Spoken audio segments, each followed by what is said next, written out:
Hey you, what up? Maryam here, welcome to my channel or welcome back. In today's video, I'm gonna be testing out a bunch of new makeup, not just from the drugstore, but also from Sephora, from Ulta, from MORPHE. So we got a good mix of everything. A little bit of inexpensive makeup mixed with some high-end makeup. I'm gonna be slapping everything onto my face, testing it out, giving you guys my first impression on these very new products, and just trying to decipher what the fuss is all about, whether all this stuff is worth your time and your money. You know how we do on my channel. Team Truth style, as always. With that said, let's get into this video. Remember to subscribe if you aren't already so you can see all of my Wednesdays and Sundays videos. And now let's get into this testing new luxury and affordable makeup. Here we come.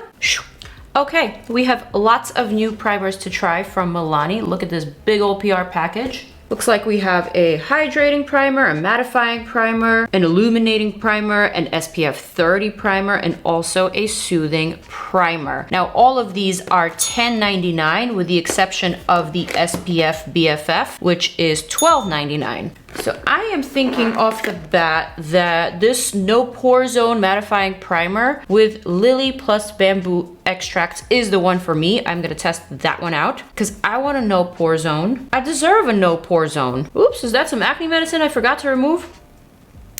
Oh, Jesus. Squirted quite a bit more than I was expecting. Also, my scalp is peeling in the part because I actually stood outside in the sun without any SPF. Just a reminder and FYI to us all to put SPF even on your part. All right, no pore zone. Let's see what you're made of. Hollywood complexion brush, Charlotte Tilbury. How cute is this little heart mirror from JOAH? I'm obsessed. Ooh, ooh. Ooh, this feels extremely silky, which is unusual for a mattifying primer because those typically tend to be very solid, very grippy on the face. But this one feels very silicone-y. It's got some dimethicone, some disiloxane, some isonanoate.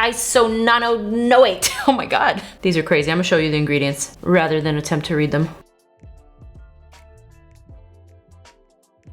What the heck? There's like some weird little particles over here that are rolling off into my hair. Must be that dimethicone. Dimethicone is a really weird ingredient. It doesn't mix with everything, but it is what gives you that set, that matte sort of finish. All right, so it's no wonder my skin feels super smooth and velvety after that application. I kind of like the fact that they have different types of primers for different skin concerns. So for example, if you are a combo skin type, if you're oily in the T-zone, but then kind of dry in the perimeter of the face, you can always use different primers for different parts of your face. So this on the T-zone, this on the circumference of the face, you know? All right, cute. Thank you, MILANI. Next up, I have something new to test out from Laura Mercier. They finally sent me my correct shade in a foundation, or in this case, a tinted moisturizer. I have the new Tinted Moisturizer Natural Skin Perfector Broad Spectrum SPF 20 Sunscreen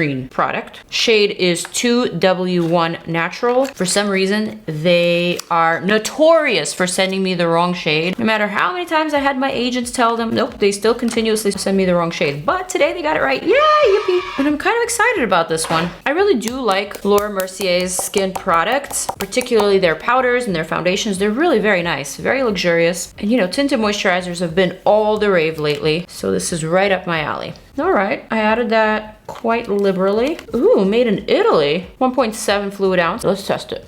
Okay, kind of streaky upon first application. But I always credit those streaky products to the SPF component because SPF generally is like so hard to blend out. You know how like when you're at the beach and unless you're using one of those spray SPFs, you always got to get someone to rub it on your back and rub it in. I'm that person for Lee.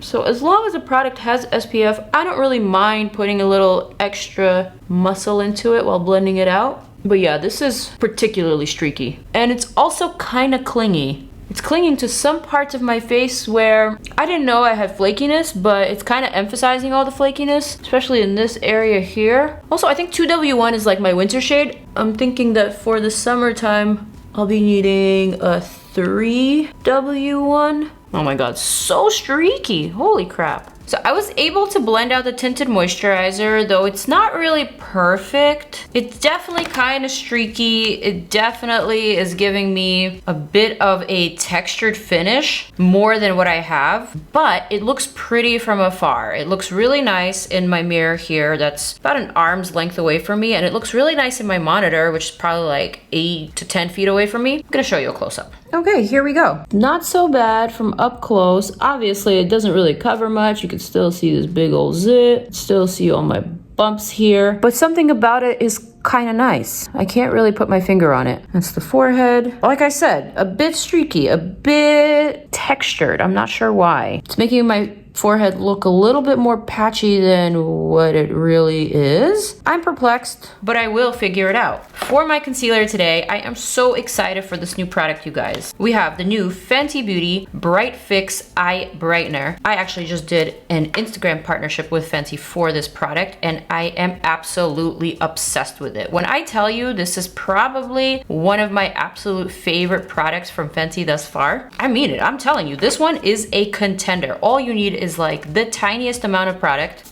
minus the cat hair. Just warm that up between your fingers. Add that to the under eye. I like to blend it out one eye at a time. And boom, instantly brighter, more awake, more lifted under eye. I don't know how they do it, but this is such a genius product. Also, if one drop is not enough for you, you can add 2 drops if you want it to be a little bit more brighter or a little bit more glamorous. I am personally obsessed with it for no makeup days. Just 1 layer is enough for me. I feel like it color corrects and it also brightens at the same time. I am such a huge fan. The shade that I'm using is Melon 06 because this one has a bit of a peachy undertone. But I can also use Butter, shade 5, which is more skin matching for me. But I'm thinking if I get any little bit of sun, I'm gonna need to get a different shade. Obsessed. Oh shoot, I don't think I have anything new for powder. Uh-oh. Maybe there's something in here. Before I even get to powder, oh Lord God. I got this big old PR package from Morphe and the D'Amelio sisters, Charli and Dixie. They're so cute, so young, so famous, such great dancers. They've got some shadow sticks. They've got some lip colors. Oh shoot, they've also got some skin tints here. All right, I'll save that for another video. We've even got a brush collection, a little makeup bag. Okay, so no powders. I guess I'm just gonna reach for a powder that I already like, and it's from JOUER. This is their Soft Focus Hydrate and Set Powder in translucent. Really cute packaging. I'm just gonna use my no-name fluffy brush. A lot of people ask where I get these brushes from. Basically, I'm pretty sure you can get these anywhere from Morphe to Crown Brush to Sigma. I think this is called either a large chisel fluff or large fluffy brush, something like that. But I basically like to use this for my under eye powder because it's just very light. So I'm just gonna add a really soft set under the eye and also a little bit in my pore zones just to kind of smooth them out a little. I don't know, you guys, this Laura Mercier Tinted Moisturizer is acting some kind of funky on me. It's making it look like I have peeling skin in the pore zone. Maybe it's the combination of that dimethicone in the primer and the sunscreen, or the water-based, I don't know what it is. I'm sure I can make it work, but for now I'm not pleased. For the rest of my face, I have some really gorgeous products from CHANTECAILLE. Look at this stunning packaging. They also sent this gorgeous matching makeup bag and a blush. But wait for it, not only is the paper packaging amazing, look at the actual compact. This is stunning, no? All right, so here I have the Flower Power Perfect Blur Finishing Powder. Not a shade that would match me, but I'm gonna try it anyway. I kind of really hate all these intricate powder pans. I just always feel so bad ruining them with my brush. That's just me. I mean, not really sure I see a difference here.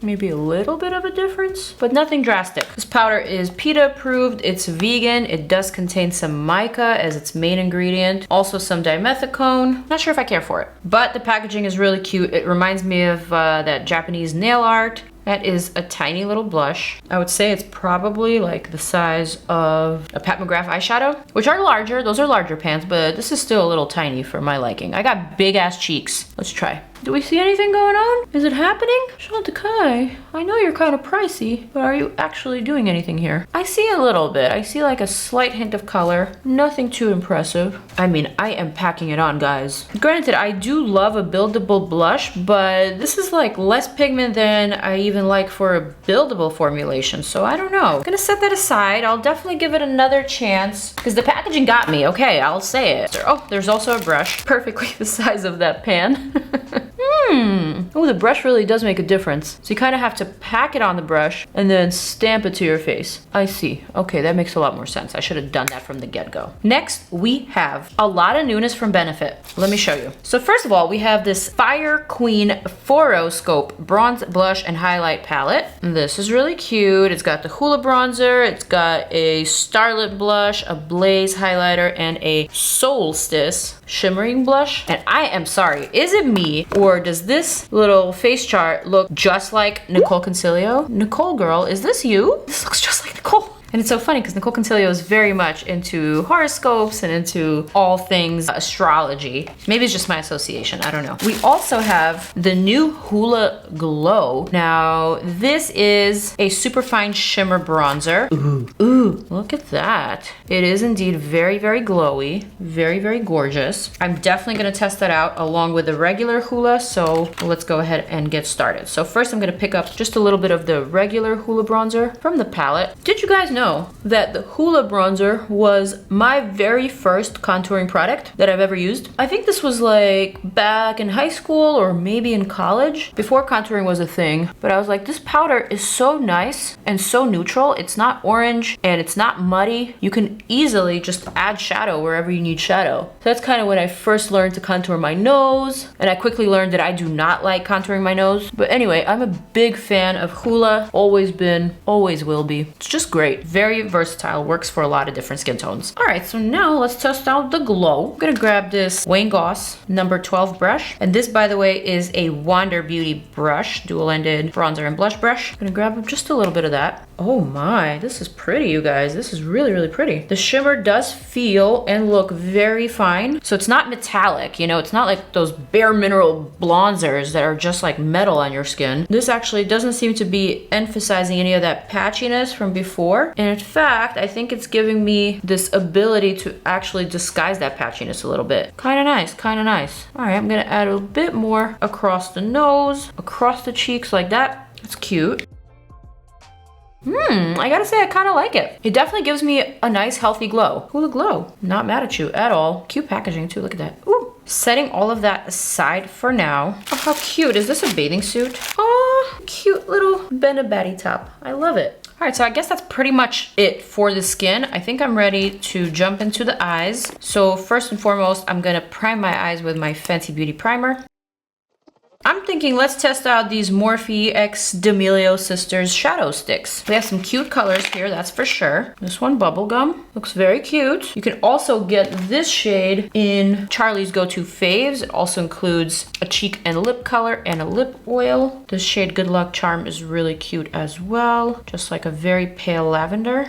Very pale lavender. Perhaps not for me. Okay, this last one is stunning. This one's called Fingers Crossed. We also have Upon a Star over here, Lucky Penny over here, and Come True, the brown shade over here. But this blue one is stunning. Really nice formulation too. All right, so let's go for it. I'm gonna grab this Lucky Penny. I'm gonna create a shape. Basically just pull my outer lid up, create a sort of wing like that, and then kind of take it back. So essentially just like contouring my lid. I'm gonna grab a little pencil brush. This one is from Sigma, and just blend that out. Blends out nicely. Very, very soft, very easy, very Gen Z friendly, but also I will say it's very millennial friendly. It's very Gen X friendly, it's very boomer friendly. Basically, this is a versatile product that I think anyone can put to good use. That was so easy and so fun. Probably build it up some more over here if I want just a pinch more color.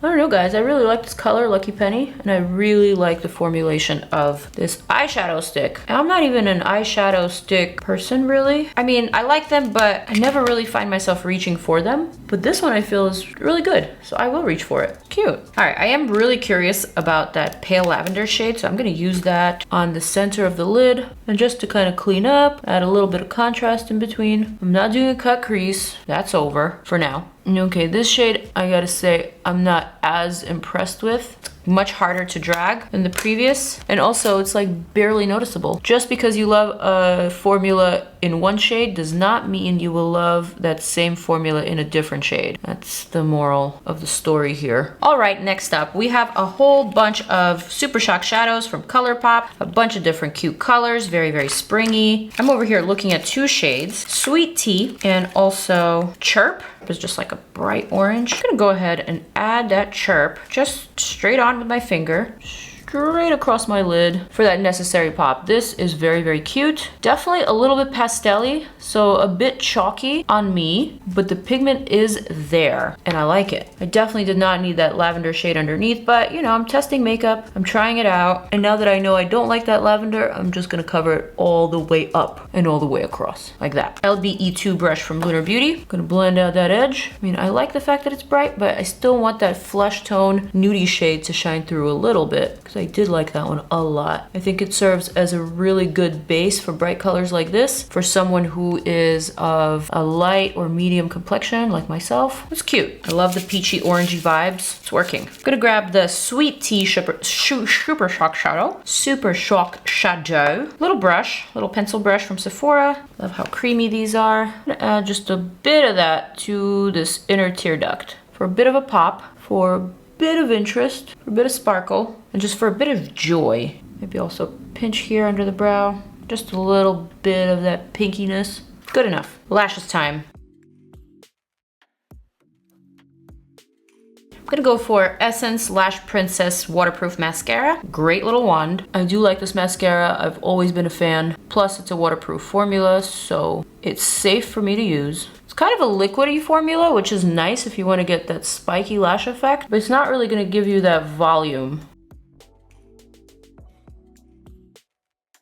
Next, we have a highlighter from JOAH, which is a Korean brand, and this is called the Crystal Glow Jelly Balm Highlighter. Honestly, it looks very, very luminous, like super shimmery, but it also has that wet effect or like a glass skin effect, so I'm kind of curious. I'm gonna add just a little bit of that with my finger to the top of my cheekbone, just like that, no more than that. I don't know, I think it's a little too sparkly for the face. Maybe this is something that I would use on my body or like maybe on my collarbone, but perhaps a little too luminous for my liking. Moving on to the lips. For the lips, I have my Huda Beauty Lip Contour 2.0 in the shade Muted Pink all over my lips already. I like it because it's very long lasting, it's waterproof. So I'm just gonna add a little bit more to the center of my mouth. And then for my lipstick, I have the CHANTECAILLE Lip Chic Glossy Lipstick. Light texture infused with hyaluronic acid for plumper looking lips. I guess we're going for orange today. Ooh, looks like a bomb. I do like the color a lot.